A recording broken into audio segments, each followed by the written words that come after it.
Eu quero retomar então a aula de onde nós paramos na semana passada, porém, eu quero fazer uma revisão rápida aqui com vocês, né? Essa é a aula 3, mas isso aqui é relembrando a aula da semana passada. Vimos que nós tínhamos objetivos claros, trabalhar as áreas da teologia que tem relação com a construção da teologia prática que nós levamos para o sermão, levamos para a pregação. Então é importante entender essas áreas da teologia, Bíblia, sistemático-histórica e pastoral, né? E o desejo é que vocês estejam avançando. Perguntamos o que era a homilética, vimos qual era, então, o conceito de homilética, né? Definição de homilética, desde entender a palavra, qual o significado da palavra, né? O sentido etimológico da palavra. Vimos que, além do verbo, que significa conversar, e o substantivo, que é uma exposição instrutiva, vimos que os livros de homilética trazem definição, como sendo uma disciplina que se ocupa com a ciência e com a pregação do discurso religioso. Vamos colocar mais do que sermões, ok? Essa aqui é uma definição, né? Fechando em sermões, mas é toda a forma de pregação, levando em consideração aquela diferenciação que o Nelson Kirst nos coloca entre sermão e pregação, ou seja, é a arte e a ciência de elaborar o discurso religioso que nós vamos utilizar e que pode ser feito de várias formas, certo? No púlpito, pode ser feito no rádio, pode ser feito na internet, pode ser feito na televisão, pode ser um folheto que você escreve. Esses dias minha mãe achou um folheto.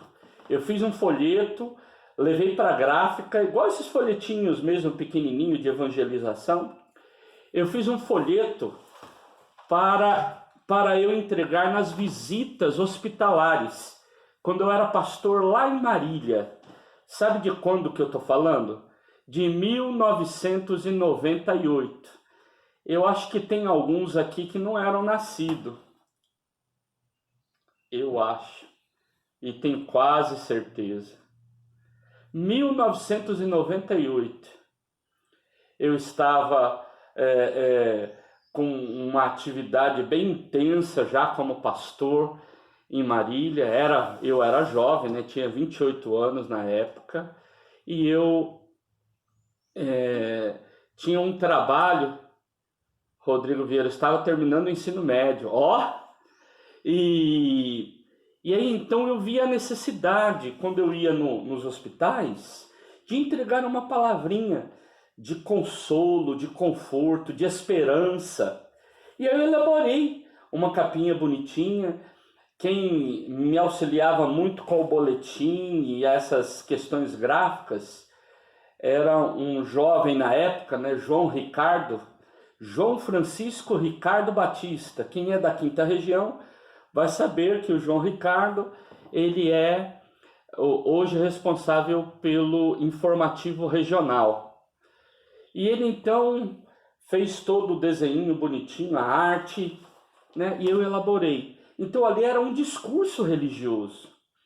Eu queria, porque nem sempre dava para passar de quarto em quarto fazendo oração, eu ia visitar as pessoas da igreja, ou as pessoas ligadas à igreja, parentes que pediam visitas, eu ia. Mas na maioria das vezes os outros quartos alguém ouvia, né, via gente chegando com Bíblia. Eu gostava de fazer visita com camisa clerical, porque a camisa clerical ela já colocava para as pessoas que era um religioso que estava no ambiente do hospital ali. E então eu distribuía às vezes, né, deixava para aqueles que não eram, uma palavra de esperança aqui, saiba que Jesus te ama. Então, elaboração de discurso. E você precisa de ter um bom texto, se você deseja partilhar um texto que tenha conteúdo, mas um texto que também comunique às pessoas, que facilite a compreensão. Nós sofremos de um problema muito grande, que é o problema de não entendermos a compreensão do vocabulário do outro, né? Isso está no campo da comunicação. E aí nós temos uma leitura e um vocabulário muito voltado para aquilo que compreendemos.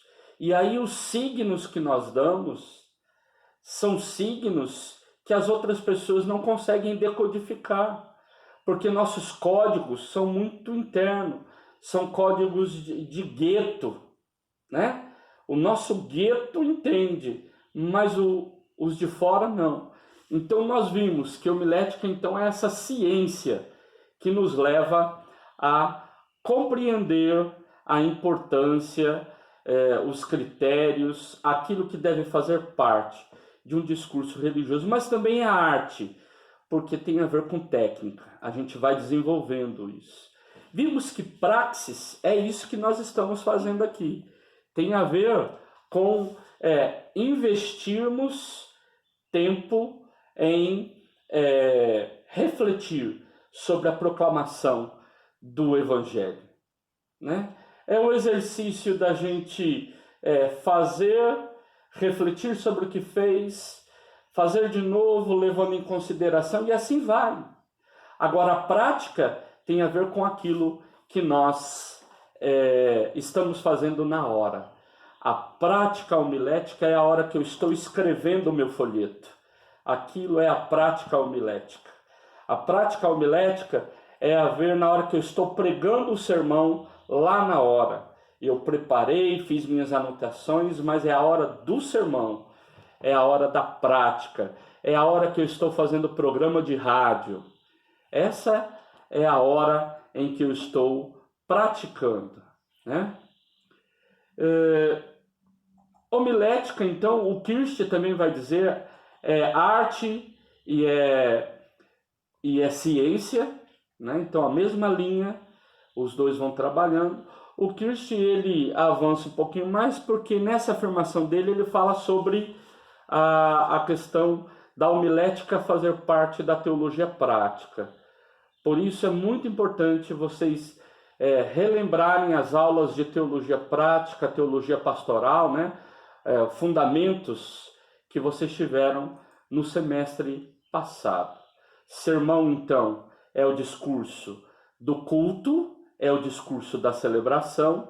Pregação é toda a forma de proclamação que nós fizermos. Tudo, pense, tudo aquilo que nós utilizamos, que nós realizamos para proclamar o Evangelho, nós chamamos de pregação.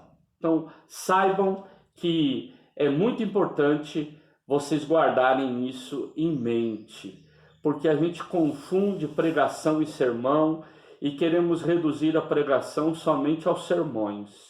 Não, nós pregamos o Evangelho de muitas formas. E no mundo de hoje precisamos de muita criatividade. Precisamos de pensar nas homiléticas dos espaços diferentes. Eu não quis inovar muito aqui, né?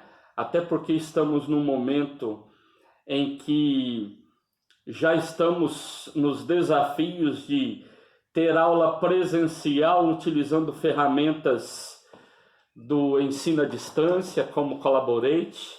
Mas eu fico pensando, já pensou a gente pesquisar mais e pensar como seria um discurso homilético no TikTok?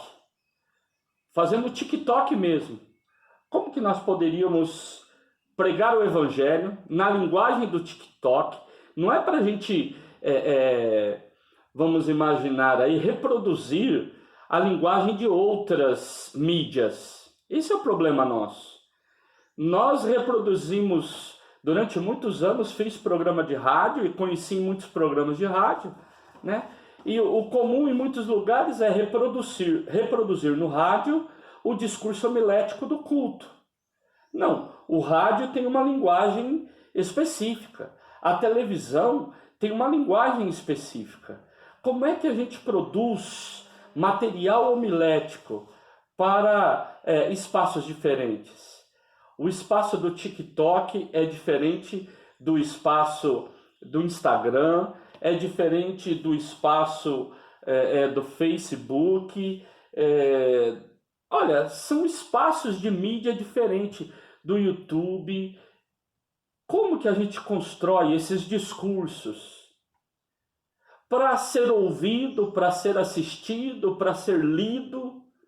Então, é muito interessante nós pensarmos nesses aspectos, principalmente em como produzimos material homilético, ou seja, material de pregação, material de proclamação. Lá na igreja local, um dos desafios é nós alimentarmos as pessoas com a mensagem do Evangelho. E claro, nós temos desafios que é a proclamação do Evangelho discursiva.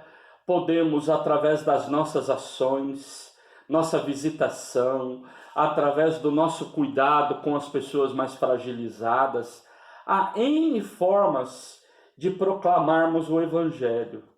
Porém, é muito importante que eu e você entendamos que há uma mensagem a ser levada também através dos nossos discursos.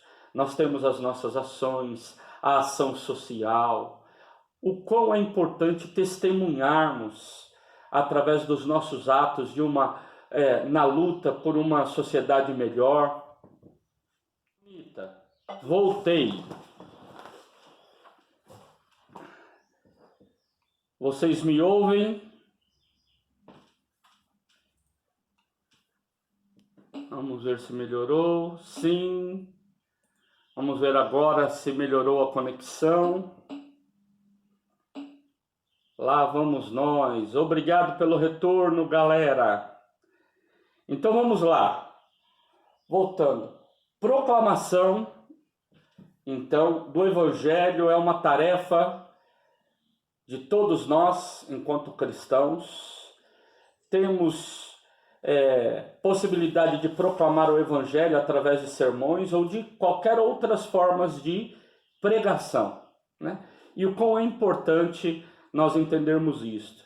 Então eu estava falando sobre entender que as mídias têm linguagens diferentes. E não adianta a gente ficar reproduzindo um discurso homilético numa mídia que não tem nada a ver com aquilo, né? Nós vivemos às vezes uma linguagem de gueto, né? Uma linguagem que só nós entendemos, né? Nós chegamos para proclamar uma mensagem maravilhosa, abençoadora para as pessoas, mas às vezes não sabendo utilizar os códigos corretos, os significados corretos, que as pessoas compreendam. Nós falamos e lançamos palavras ao vento, né? Vimos que ao falar da proclamação que acontece no espaço do culto, se utiliza algumas expressões como prédica, parênese, homilia, sermão. Todas essas palavras estão ligadas àquele discurso no ambiente cultico, sendo que homilia é bem diferente de sermão, né? Homilia uma fala mais curta, num tom mais familiar, né? E não essa estrutura mais de sermão que protestante está acostumado. O sermão, então, é aquela peça que tem a tarefa de falar do passado, explicando, interpretar o presente e lançar desafios para o futuro, né? Então, uma das questões é, uma missa sem sermão continua sendo missa, porque o centro da celebração cultica da Igreja Católica é a Eucaristia. Para o protestante, um culto sem sermão, sem prédica, é um culto que está faltando algo e que a gente não considera. A gente fala, não, é reunião de oração, é reunião de outra coisa, mas não chamamos de culto. Isso é muito forte no protestantismo. Convidei vocês a sermos pregadores e pregadoras radicais, louvorzão, como disse o Olívio, né? Então, radicais, ou seja, irmos à raiz daquilo que é a tarefa, que é o ministério daqueles que se propõem serem proclamadores, proclamadoras do Evangelho. Pensando nessa ideia de que homilética tem princípios, meios e fins, vimos na aula passada que os princípios da nossa proclamação têm que ser teologia bíblica, sistemático-histórica e pastoral. Não adianta construirmos um discurso levando em consideração o estilo da mídia. Não, eu só a linguagem que eu uso aqui no TikTok, no Facebook, no Instagram, é a linguagem do povo, beleza. Mas se a sua mensagem, se aquilo que você prepara, se aquilo que você compartilha não é bíblico, então não é mensagem do Evangelho. Se aquilo que você prepara e coloca não tem um contato com a vida da pessoa, ou seja, pode ser uma verdade do Evangelho, mas não tem link com a vida das pessoas, não faz uma ponte entre o texto e a vida. Por isso a importância dessa elaboração do que é teologia sistemático-histórica, né, esse tempo de hermenêutica. E se este discurso não leva as pessoas a um desafio, ou seja, a uma mudança, um conhecimento por conhecimento, se não leva desafios a partir daquilo que o texto sagrado ensina, pode ser tudo. Pode ser palestra, pode ser aula, pode ser um monte de coisa, mas não é uma proclamação do Evangelho. A gente precisa de pensar muito. Nosso discurso é um discurso religioso, que tem começo, meio e fim, que tem princípios e que parte então desses princípios. Queremos avançar no conhecimento da teologia bíblica, exegese nos ajuda muito a conhecer o texto. Por isso, lembrem-se sempre, há algumas formas de conhecimento que são mais trabalhosas, tiram a gente do nosso conforto, da zona de conforto, né? Exegese, às vezes as pessoas estão tão acostumadas a trabalharem o texto bíblico a partir de uma espontaneidade pessoal, a partir de uma chamada inspiração pessoal, que às vezes tem dificuldade em entender a importância do estudo do texto, a importância do estudo dessa palavra a partir dessas bases exegéticas. Então, seja fiel à linha exegética que você quer trabalhar, né? Seja coerente à linha exegética. Mas lembre-se, é importante você entender o texto no seu contexto, né? Quem pregou, quando pregou. Eu vou passar para vocês, eu tenho vários PDFs que vou colocar à disposição de vocês, e um deles é do texto do Orlando Costas, um texto em espanhol, que ele trabalha todas essas questões enquanto manual da preparação do sermão, da preparação da pregação. Então é muito importante. Ele vai falando, né, quando a gente vai analisar o texto, não é um livro de exegese, né? Ele é um manual homilético e ele aponta. É muito importante nós levarmos em conta a questão da hermenêutica. Antes de ser texto, era a vida. Depois nós temos o texto e a vida. Então, nós precisamos de entender isso, né? Vida antes do texto, texto e vida depois do texto. Então, é necessário também pensar nessa questão, nesse aspecto pastoral.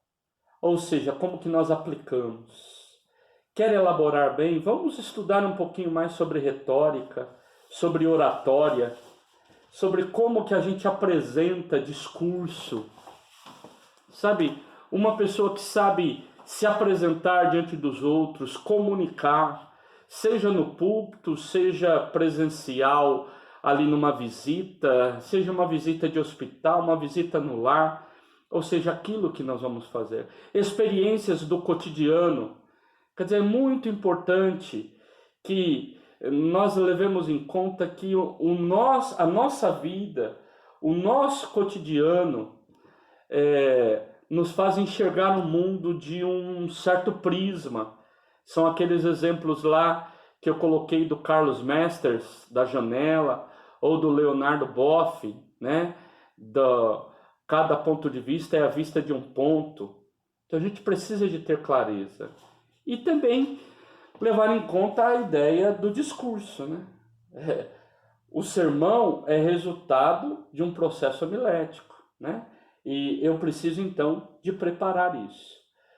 Vimos que, então, os princípios são teologias bíblicas, sistemática e pastoral, que trabalhamos a partir da exegese, da hermenêutica e da retórica. Nós paramos aqui nesse slide, né? Entendendo que não há isenção, do pregador, da pregadora, quando ele vai procurar texto e quando ele vai pregar. Nós estamos com os pés fincados em um lugar. Por isso, é muito importante que você leve em consideração a questão da subjetividade. Nós não conseguimos a objetividade total e também não podemos concordar com uma subjetividade total. Por isso, uma das perguntas até do Benaia na aula passada, com relação à questão do subjetivismo, objetivismo, né? Nós temos várias possibilidades, mas é importante que você tenha clareza, e isso é muito importante para você, aluno, aluna de teologia, você entender que a sua subjetividade, aquilo que você está presente naquilo que você faz. Ou aquilo que você faz acaba sendo muito aquilo que você é. E dentro dessa perspectiva, mesmo que a gente tenha uma postura de cientificidade, ou palavrinha nojenta, né? Por mais que a gente busque isso, fala, não, eu estou sendo científico, olha aqui, né? Eu sou fundamentalista, é a palavra que diz. Ou se você tiver uma leitura exegética mais estruturalista, ou se você tem uma leitura mais popular da Bíblia, ou se você segue o método histórico crítico, tudo isso aqui são formas, abordagens exegéticas que você pode ter. Você pode assumir. Agora não pense, né, nenhuma dessas áreas, viu, gente? Não estou falando que é melhor, pior, não. Nenhuma dessas aqui está isento daquilo que nós vivemos e temos como ideologia. Então, seja a forma que nós estudamos o texto, né? Só não pode ser dono da verdade. Isso mesmo, a gente achar que a leitura que nós temos é a única forma, né?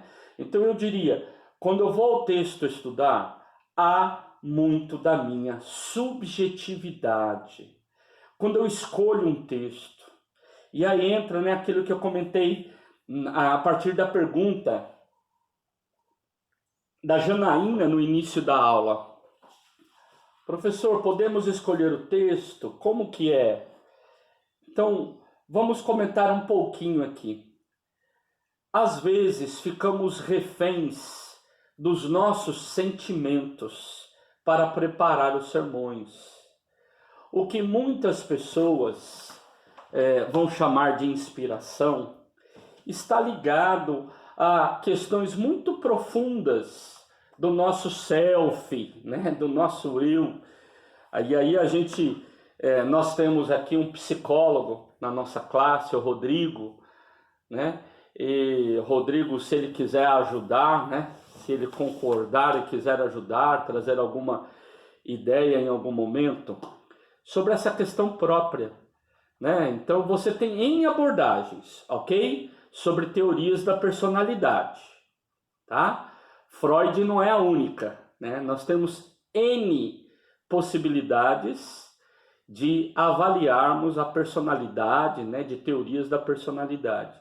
Mas muita coisa que está lá dentro de nós pode estar inconsciente, né?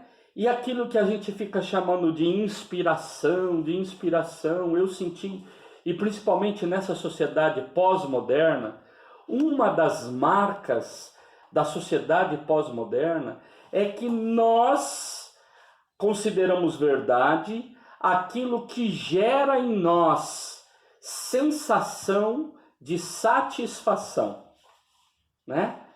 As pessoas estão muito ligadas a isso. É a ideia do prazer. Se você vai atrás de alguns teóricos da pós-modernidade ou da modernidade, como identificar o que é inspiração e o que é inconsciente? Irmão Benaia, isso daí eu não tenho resposta. Eu acho que vai depender muito da nossa inspiração, muito da nossa franqueza com a nossa subjetividade. E claro, não sei se nós somos capazes disso, né? Eu não sei se nós somos... Algumas palavras que a gente usa, que eu acho que a gente teria dificuldade mesmo de expressar ela. Se você levar em consideração uma teoria psicanalítica, você diria assim... a tua inspiração vai estar sendo fruto do teu inconsciente. A gente não tem clareza. Se você usar outras linhas psicoterápicas ou abordagens de teorias da personalidade, você vai ter explicações diferentes. Mas eu diria, às vezes nós espiritualizamos alguns aspectos, né? E aqui eu estou tendo uma postura bem humanista, tá bom? Estou deixando claro. Às vezes nós espiritualizamos alguns aspectos que pode ser algo de lá de dentro de nós, de algo da nossa humanidade. Mas eu diria, precisaríamos de mais, mais tempo de pesquisa e de discussão, e quem sabe até encontro presencial, né, para a gente efetivar mais, né, enfervecer um pouco mais esse diálogo. Mas essa ideia da gente separar, não, essa inspiração foi... Primeiro que eu acredito que Deus age nos inspirando é a partir da nossa vida mesmo. Eu não tenho dúvida disso, né? Por isso, antes do texto foi vida. O texto que eu e você usamos para pregar não foi texto ditado. Não foi um texto onde Deus ditou algo para alguém. Não tem nada a ver com uma inspiração a partir... Ok, Benaia, daqui a pouco eu comento. A partir de uma fala ou psicografia, né? Deus foi falando e alguém escrevendo, mas foi vida de um povo. Então foi a partir da vida desse povo. Então, o que é a Torá? A Torá é o registro das experiências daquele povo, do Deus que caminha com o povo. É a história do Deus que está... Então você tem lá, vamos supor, em Gênesis, você tem lá os textos sobre a criação, sobre pecado, né, que fazia parte dessa experiência do povo. Você tem depois as tradições dos patriarcas, você tem lá Abraão, Isaac, Jacó, você tem a tradição do povo no Egito, o povo que será libertado do Egito. Quer dizer, você tem vida acontecendo, e essa vida que aconteceu, ela é registrada e se torna inspiração de vida para o povo de Deus, né? Então, é muito importante que a gente consiga identificar um pouco essa questão da nossa subjetividade, né? Inconsciente, eu não sei como que a gente trabalharia essa questão que você colocou, Benaia, do inconsciente emocional. Eu diria assim, inconsciente é inconsciente de forma geral, né? Essas ideias de definições do emocional e de outros campos da vida mental, eu não saberia explicar melhor, né? Eu precisaria de pesquisar. Agora, inspiração enquanto fruto do repertório. Eu diria assim, enquanto fruto de uma vida, né? Enquanto fruto de uma vida. Nós temos inspirações que virão, e aí uma das aulas eu vou trabalhar isso com vocês, a partir das leituras que nós estamos fazendo, né? Nós estamos fazendo leitura de um livro e aquele livro nos traz insights.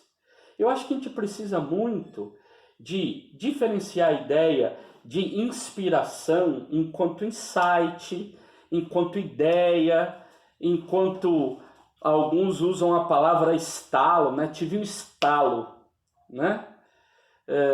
Então, a gente entender essa ideia do insight, uma ideia que veio, eureka, olha, descobri isso será tão importante. E com a ideia de inspiração de que Deus falou comigo, só comigo, e eu tenho que reproduzir o que Deus falou.